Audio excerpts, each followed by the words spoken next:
Hey, yo les gars, j'espère que vous allez bien, c'est Adrien de chez Webbot et aujourd'hui toute nouvelle vidéo sur un comparatif. On va comparer les deux dernières versions des Togo, donc le Dualtron Togo qu'on vous a déjà présenté sur la chaîne. Il y a une nouvelle version qui est sortie il n'y a pas très longtemps, c'est la Dualtron Togo Limited. Donc il y a une amélioration de la Togo qu'on connaît à la base, donc avec une batterie différente, également un voltage, donc une puissance différente, un moteur différent, bref beaucoup de différences. On voit ça tout de suite, allez, let's go. Donc la Togo, si vous n'avez pas vu la vidéo, évidemment le lien est en description. On va faire également une petite vidéo sur la Togo Limited très prochainement, mais on va déjà vous présenter quelques différences pour commencer. Comme ça, si vous êtes un peu doute dans votre choix, vous aurez quelques indications. Donc pour rappel, la Dualtron Togo à la base est disponible en 4 modèles, 4 éditions avec différents voltages et ampérages, donc différentes intensités de batterie. 36 volts, 7,8 ampères qui vont nous permettre d'aller à une autonomie de 20 km. On a également une version de 36 volts et 15 ampères, donc qui eux vont nous permettre 30 km d'autonomie. Ensuite, on passe un petit peu au-dessus avec du 48 volts avec 48 volts 12 ampères, donc qui eux vont nous permettre de faire 40 km environ d'autonomie. Et enfin, la version la plus élevée de la Togo, c'est la 48 volts 15 ampères qui eux vont nous permettre environ 50 km d'autonomie. Tandis que sur la Togo Limited, on a moins de choix, on en a deux. Bon, ça reste des bons choix puisqu'on passe directement à du 60 volts, donc on est déjà au-dessus de 36 et 48. Les 12 ampères vont nous permettre environ 38 km d'autonomie et les 15 ampères environ 47 km d'autonomie. Également au niveau de la puissance du moteur, on va avoir des différences puisque la Togo classique va avoir un moteur donc brushless à l'arrière qui va avoir une puissance d'environ 400 watts qui peut aller jusqu'à 650, tandis que la Togo Limited va elle avoir un moteur d'une puissance allant jusqu'à 1000 watts. Donc on a vraiment plus de puissance du côté de la Togo Limited. Également au niveau des dimensions, on est un peu différent.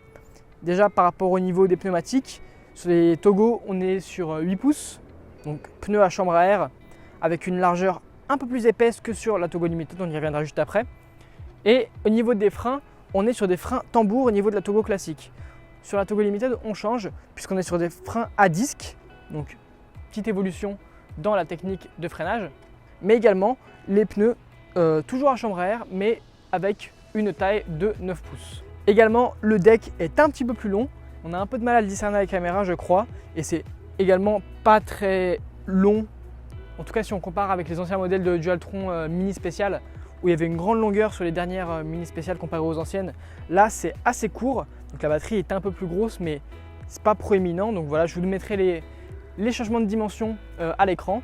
Également, la Togo Limited est un petit peu plus haute que la Togo classique, évidemment. Pneus plus grands oblige taille plus grande. En termes d'éclairage, donc là on a une ancienne Togo, c'était le toute première qui était sortie, les 36 volts. Il n'y avait pas d'éclairage au début, on a réussi à pouvoir modifier ça et donc du coup toutes les Togo 36 volts et 48 volts ont un éclairage avant et arrière, donc celle-ci fait exception malheureusement. Et au niveau des éclairages de la Togo Limited, pareil, il y a avant et arrière, donc là-dessus aucun problème.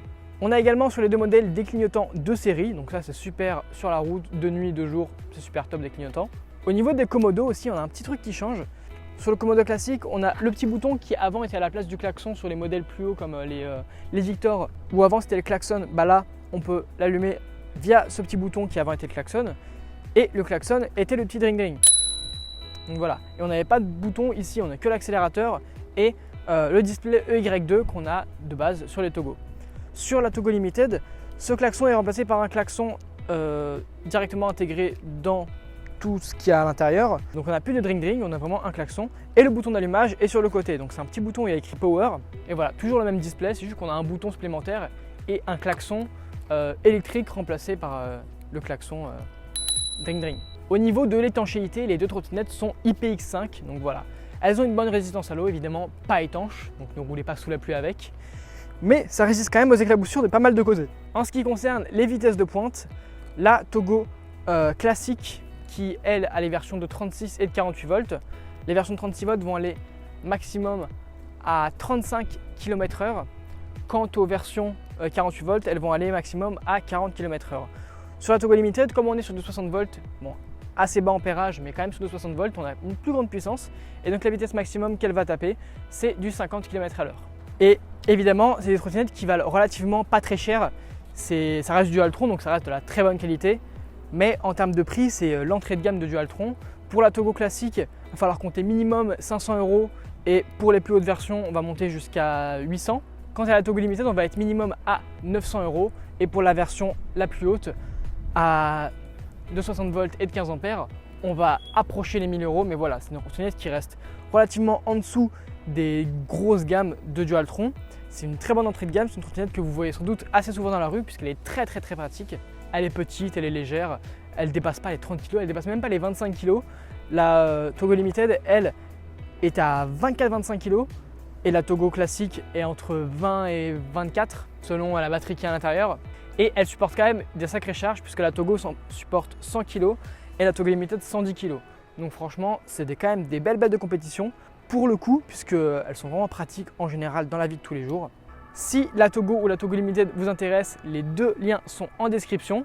J'espère que cette vidéo vous aura aidé à vous décider si vous hésitiez entre la Togo classique ou la Togo Limited. J'espère que la vidéo vous aura plu en général. Si c'est le cas, n'hésitez pas à vous abonner, à lâcher un petit pouce bleu et à commenter, ça fait toujours plaisir. Et nous on se retrouve pour de prochaines vidéos. Allez, ciao!